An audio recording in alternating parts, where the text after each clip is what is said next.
تو اگر اس کے دل پہ میل کچیل ہو. بہت سارے لوگ کہتے ہیں مجھے سکون نہیں، لیکن ہم ڈرتے ہیں نا، ہم ان کو بتا نہیں سکتے، ڈرتے ہیں. بے سکونی کی کچھ وجوہات ہوتی ہیں، کچھ سبب ہوتا ہے. آپ کپڑے میلے تھے تو آپ بے سکون تھے، تو اگر آپ کا دل میلا کچیلا ہے نا، روح پہ کوئی دھبا لگ گیا ہے. یہ دھبے ہوتے ہیں. حسد ایک دھبے کا نام ہے، عداوت ایک دھبا ہے، تکبر ایک دھبا ہے. یہ سارے دھبے ہیں. اور بخاری میں نبی پاک علیہ السلام نے خود فرمایا جب تم گناہ کرتے ہو تو تمہارے دل پر سیاہ نقطہ لگ جاتا ہے.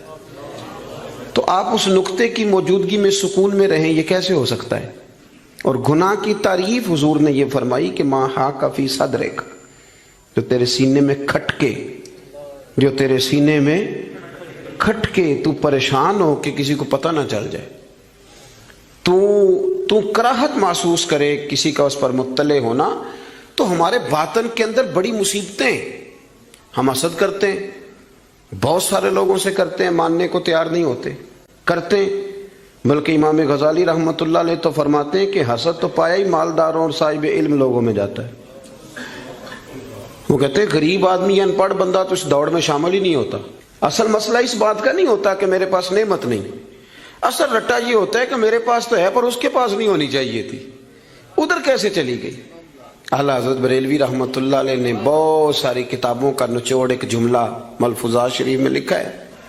اعلیٰ حضرت فرماتے ہیں حسد کرنے والا اس بندے پر اعتراض نہیں کر رہا ہوتا، حسد کرنے والا بنیادی طور پر اللہ کی تقسیم پر اعتراض کرتا ہے، اللہ کی تقسیم پر. ہمارے اندر یہ میل چڑھ، اور گھروں کے اندر یہ پوری ایک دوڑ شروع ہے. دیورانی کے اندر، جیٹھانی کے اندر یہ پوری دوڑ ہے. اور ایک وقت آتا ہے کہ بھائی بھائی سے حسد کرنے لگ جاتا ہے. کیسے سکون پائے گا؟ حسد ایک آگ ہے. اور ترمذی شریف کے جو لفظ ہیں حدیث کے وہ بڑے نرالے ہیں.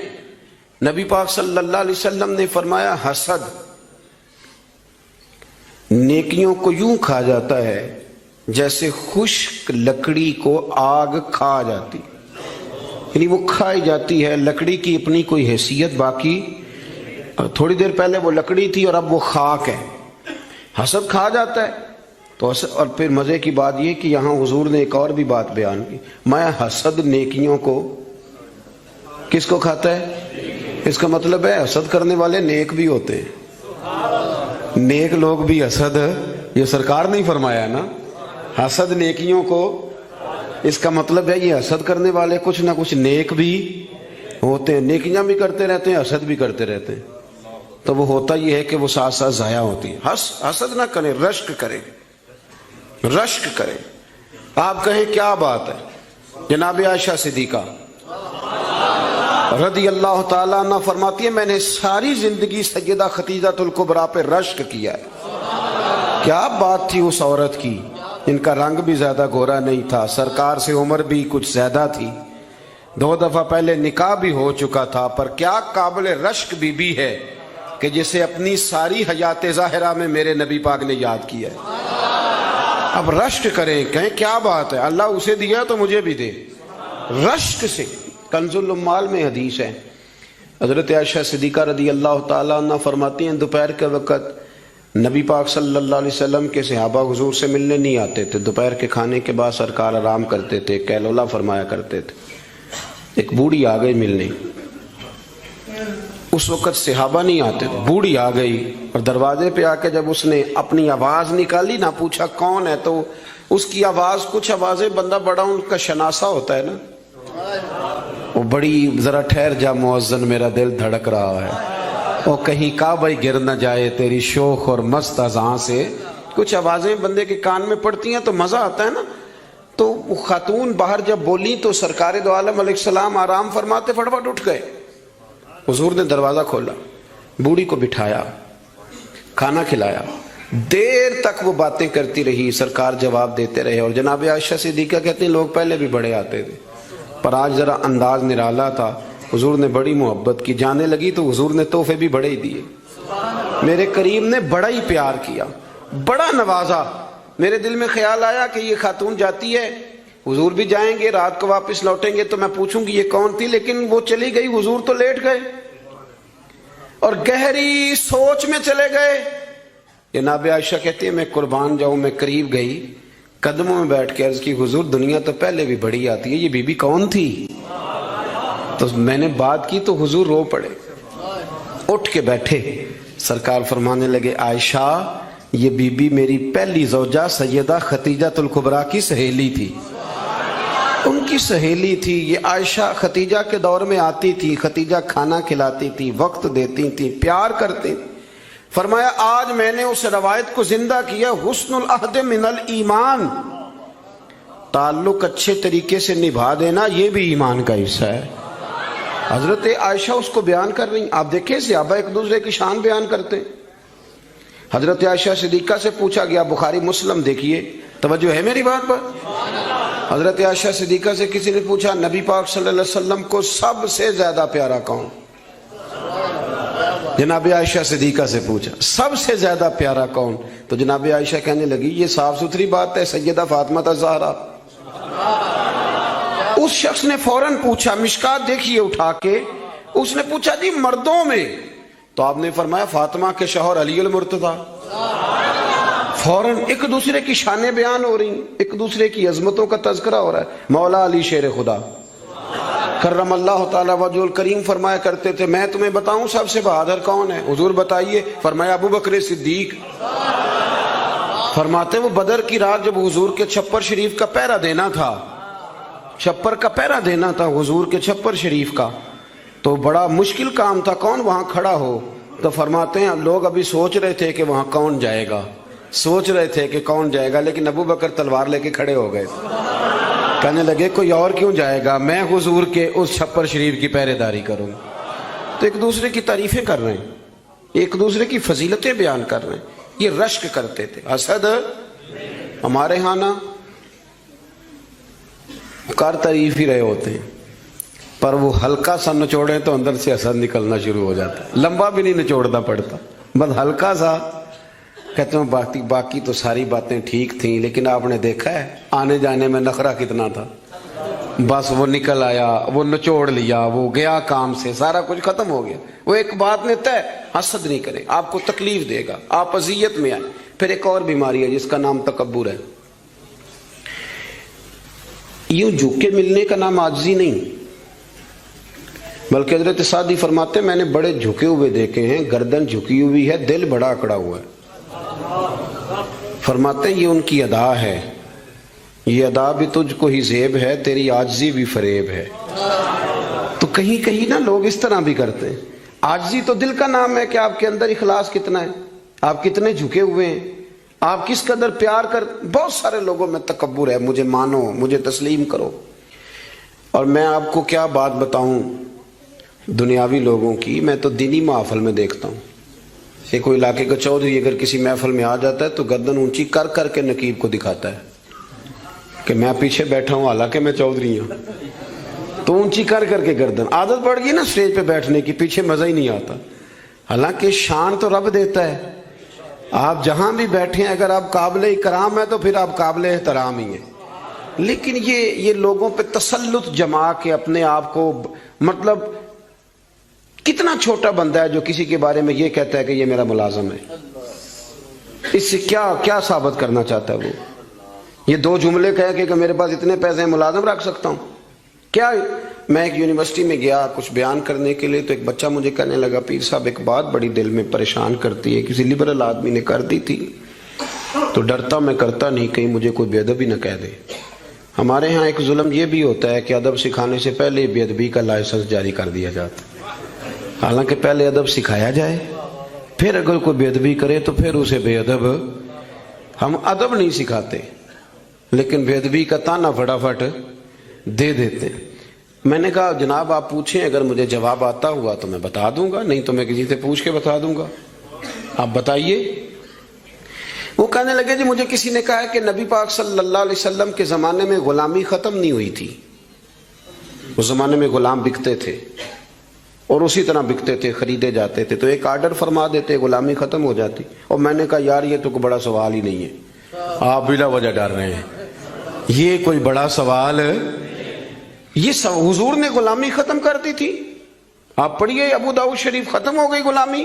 توجہ ہے میری بات پر؟ ادھر دیکھیں جی میری طرف. حضور نے غلامی ختم کر دی، غلامی رہی نہیں. کہنے لگے وہ کس طرح؟ میں نے کہا ابو داؤد شریف پڑھ لیں. حضرت ابو ذر غفاری رضی اللہ تعالیٰ عنہ فرماتے ہیں کلمہ پڑھنے آیا، جب واپس جانے لگا تو حضور نے بڑی نصیحتیں فرمائی. ان میں سے ایک نصیحت حضور نے یہ کی، ابو ذر یاد رکھنا تمہارے غلام تمہارے بھائی ہیں. غلام تو وہ رہے نہیں، انہیں تو مدینے والے رسول نے بھائی بنا دیا ہے. آپ کو کس نے کہا وہ غلام ہے؟ وہ غلام، میں سیاستہ کی روایت پیش کر رہا ہوں. فرمایا تمہارے غلام تمہارے، ادھر دیکھیں میری طرف، تمہارے غلام تمہارے بھائی ہیں. اور نبی کریم نے فرمایا جس طرح کا خود کھانا اسی طرح کا انہیں کھلانا، جس طرح کا خود پہننا اسی طرح کا انہیں. غلام غلام رہے گا جب وہ آپ کے جیسے کپڑے پہنے گا. آپ، وہ الگ بات ہے کہ جتنا مرضی وہ ہیومن رائٹس پہ بات کرے، انسانی حقوق کی تنظیمیں چلائے، غلام کو ملازم کو اس طرح کی روٹی نہیں کھلاتا جس طرح کی خود کھاتا ہے. اسے اس طرح کے کپڑے پہناتا نہیں جس طرح کے خود پہنتا ہے. لیکن نبی پاک علیہ السلام نے یہ اعزاز فرمایا جس طرح خود کھانا اسی طرح انہیں کھلانا، جس طرح کا خود پہننا اسی طرح کا انہیں پہنانا. اور حدیث کا آخری جملہ یہ ہے کہ سرکار فرمانے لگے ان کی طاقت سے زیادہ ان پر بوجھ نہ ڈالنا، اور اگر کبھی انہیں کوئی ایسا کام بتاؤ جو ان کی طاقت سے زیادہ ہو تو پھر اس کام میں ان کی مدد بھی کرنا. مجھے بتلائیے، غلام تو غلام رہے نہیں، حضور نے تو سیٹ ہی ختم کر دی، انہیں بھائی بنا دیا ہے. وہ تو سیٹ ہی ختم ہو گئی، تو آپ یہ کیسے کہہ سکتے ہیں کہ غلامی ختم نہیں ہوئی؟ حضور نے تو انہیں بھائی بنا دیا. بھائی، ہمارے ہاں نا بڑا مزہ آتا ہے یہ کہہ کہ میرے 6 ملازم ہیں، بڑا مزہ آتا ہے. اور بڑا بندہ راضی ہوتا ہے جب وہ گاڑی میں بیٹھا ہوتا ہے تو 15 بندے آگے دوڑ رہے ہوتے ہیں، اس کو بڑا لطف آ رہا ہوتا ہے. لیکن اسے نہیں پتا کہ اس کے اندر تکبر آ گیا ہے. اب اس کے اندر ایک چیز پیدا ہو گئی جو اسے خراب کرے گی. وہ پھر کرسیاں ڈھونڈتا پھرے گا، اسے کہیں مزہ نہیں آئے گا. وہ نورانی محفل کے اندر بھی، روحانی محفل کے اندر بھی وہ تلاش کرے گا کہ کوئی مجھے جان لے، کوئی مجھے پہچان لے. وہ ہر جگہ پروٹوکول کا عادی ہو، اسے بیماری لگ جائے، کسی جگہ قرار نہیں پائے گا. وہ کہے گا پتہ نہیں مجھے سکون کیوں نہیں آ رہا. بھائی سکون تو آتا ہے چھپ جانے میں، سکون تو جاتا ہے کسی کونے میں جا کے اللہ اللہ کرنے میں. کسی کونے میں بابا بلے شاہ صاحب، بابا صاحب رحمت اللہ علیہ فرماتے ہیں میں نے اعتکاف کبھی قصور میں نہیں کیا. اس گاؤں میں جاتا تھا جہاں مجھے جانے کوئی نہ. چلو 10 دن تو میں الگ ہو کے اللہ اللہ کر لوں. کہتے میں وہاں جا کے اعتکاف کرتا تھا، یہاں تو سارے ہاتھ چومنے والے تھے. اکثر کہا کرتے تھے اٹھ بلیا چلو تھے وسیے جتھے وس دینی سارے انے. اٹھ بلیا چلو تھے وسیے جتھے وس دینی سارے انے. نہ کوئی ساڈی ذات پچھانے نہ کوئی سانو منے. کبھی ایسی جگہ بھی تو جانا چاہیے نا. اور بڑے ناز سے میری طرح کے بندے بھی کہہ رہے ہوتے ہیں تسی تو کونے تو آ کے میرا نام پوچھو پہنچ جاؤ گے. وہ کبھی اپنے آپ سے پوچھ تو صحیح کہ یہ تو کہاں مبتلا ہو گیا. یہ شہرت، یہ شور شرابے، یہ آنا جانا. مزہ تو تب ہے کہ صبح قیامت آپ کو پردوں میں ڈال کے کہہ دیا جائے کہ جا تیری پردہ پوشی کی، تیرے عیب نہیں کھولے جائیں گے، بغیر حساب جنت میں چلا جا. یہاں یہ شور کرنا، اپنا آپ دکھانا، اپنا آپ بتانا، یہ تو علامت تکبر ہے. تھوڑا سا نیچے رہیں. یہ ہوتا ہے کئی دفعہ کہ انسان کچھ اللہ تعالیٰ اسے وقار دے دیتا ہے تو اس کا قد اونچا ہو جائے، اس کی سیٹ اونچی ہو جائے، لیکن دل اس کا سکون میں رہے. امام غزالی روایت لائے ہیں، حضرت حذیفہ بن یمان رضی اللہ تعالیٰ عنہ فرماتے ہیں میں اپنے قریب محبوب علیہ السلام کے ساتھ میں سفر کر رہا تھا. گرمی کا موسم تھا. سفر کرتے کرتے کرتے کرتے ہم ایک باغ کے قریب سے گزرے تو سامنے کنواں نظر آیا. حضور فرمانے لگے حذیفہ یار گرمی بڑی ہے، غسل نہ کر لیں؟ میں نے کہا حضور بڑی بات ہے، کر لیں. کہتے ہیں سرکار کنویں کے قریب گئے تو کپڑوں سمیت غسل کرنے لگے. پھر بھی مجھے فرمایا کہ ذرا چادر نہیں تان لیتے. میں ذرا پسند نہیں کرتا کہ یہ گرمیوں میں ہمارے بچے جس طرح کا لباس پہنتے. یہ تہذیب کے مطابق نہیں. تہذیب کسی اور چیز کا نام ہے. آپ ذرا کھلا لباس پہنیں اور آپ ذرا کچھ چیزوں کو چھپائیں، آپ مہذب لگیں گے، آپ مناسب لگیں گے. کالی بنیان پہن کے تو گلی میں نکل جانا. گلی میں کیا، گھر میں بھی بیٹیاں ہوتی ہیں، بہنیں ہوتی ہیں. کیوں اس طرح کا لباس پہنتے ہیں جو غیر مناسب محسوس ہو؟ حضرت حذیفہ بن یمان رضی اللہ تعالیٰ عنہ فرماتے ہیں حضور کپڑوں سمیت غسل فرما رہے تھے، پھر بھی مجھے فرمایا چادر تان لو۔ توجہ ہے میری بات پر؟